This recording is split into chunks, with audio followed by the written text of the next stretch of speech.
Later, Sir Topham Hatt called the engines together. "Now, Great Waterton may not be ready for Sodor Day," he announced sternly. The engines gasped. "Miss Jenny's crew will load the rubble into the freight cars tonight. But this means extra work for all of you," he added. "Tomorrow, you will start to shunt the freight cars away to the sidings." Thomas had let down Sir Topham Hatt. He had let down the other engines, and he had let himself down. The other engines started to chuff away. No one spoke to Thomas. He was no longer in charge, and he felt he was no longer wanted. That night, all the other engines were asleep in their sheds. But not Thomas. Jack and Alfie had already loaded their cars of rubble. "If I shunt all the freight cars away to the sidings, the tracks will be clear in the morning. Then everyone will like me again." Thomas wanted to do something to get his old job back. So Thomas started to shunt the freight cars away. Thomas worked very hard. He felt very pleased with himself. Then Thomas saw one last freight car. It had rolled in front of an old mine shaft. "I'll soon fix that," Thomas smiled.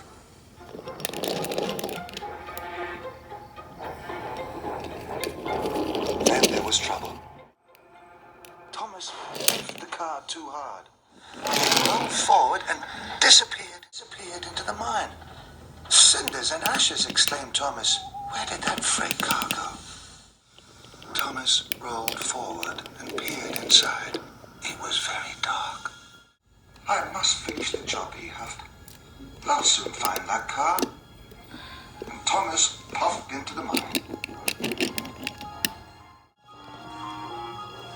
It was very dark. Thomas was happy he had a bright lamp. He saw the freight car rolling away. Then it disappeared around a bend. "Bust my buffers," puffed Thomas. "I'd better go after it." The slope was very steep. Thomas whizzed down it and clattered around the bend. Up Thomas whooshed and down he whizzed. "Whee!" Thomas whistled and "Whoa!" he cried. It was very scary, but it was very exciting. Thomas had almost caught up to the freight car. "You won't get away from me," he whistled happily. But Thomas didn't see the junction ahead. The freight car whizzed down the right track and Thomas sped down the left. Thomas had lost the runaway car. But his roller coaster ride was so much fun. Thomas soon forgot about the freight car. Then there was trouble. The tunnel ahead was blocked. "Oh no!" cried Thomas. He applied his brakes, but it was too late. Thomas crashed straight through the blocked tunnel. With a mighty splash, Thomas landed in a pool of water. "Oh, frizzling fireboxes! This tunnel is flooded!" he gasped. It didn't feel fun anymore. It felt scary. "I wish I was back at Great Waterton," he wished quietly. Thomas drifted slowly forward. There was nothing he could do.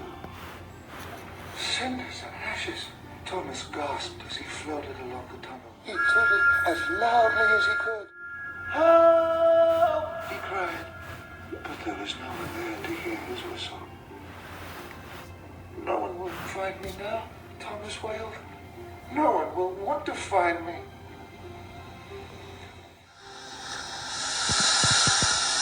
The next morning, Stanley, James, Gordon, Percy, Edward, Henry, Emily, and Toby had arrived for work.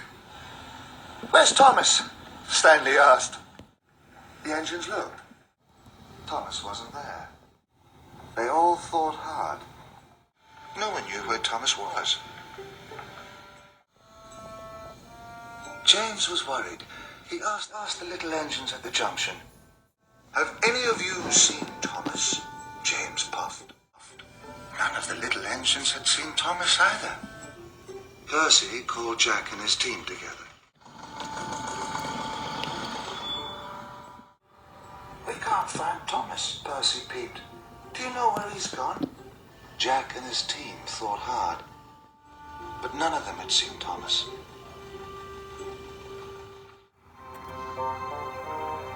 Thomas drifted along the tunnel. He realized he was moving faster. "Bust my buffers," he cried as he raced through the tunnel. Sir Topham Hatt was called.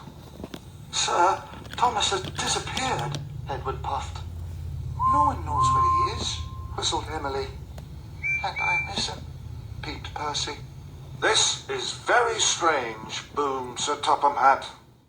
Everyone agreed, and they had to find Thomas at once. "This is a state of emergency," he boomed importantly. "Everyone must look for Thomas."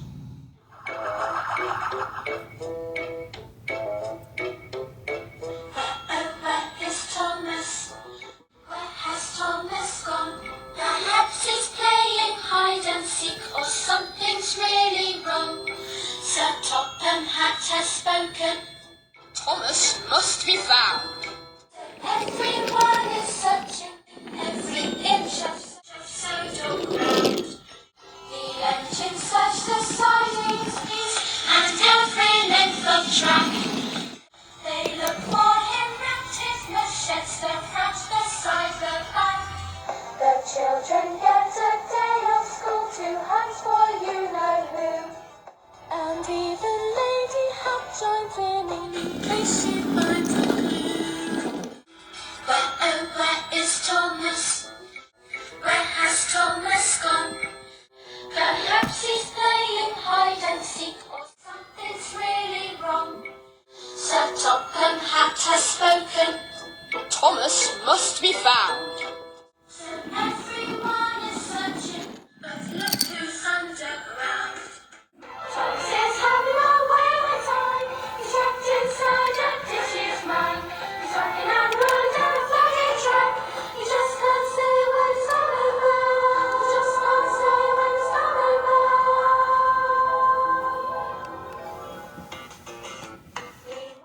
One up above him, Jeremy flies high. Harold too is swooping low across the Sodor sky.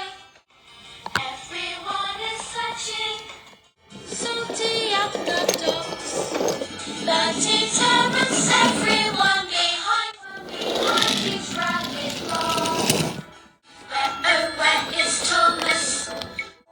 Where has Thomas gone?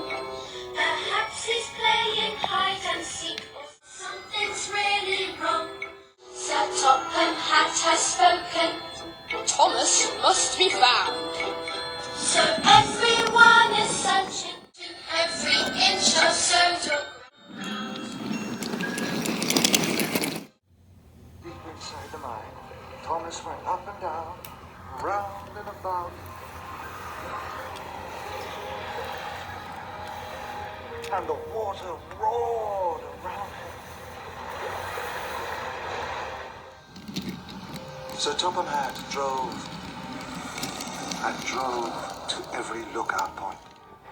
High in the hills, the narrow gauge engines puffed and peered. But no one could find Thomas.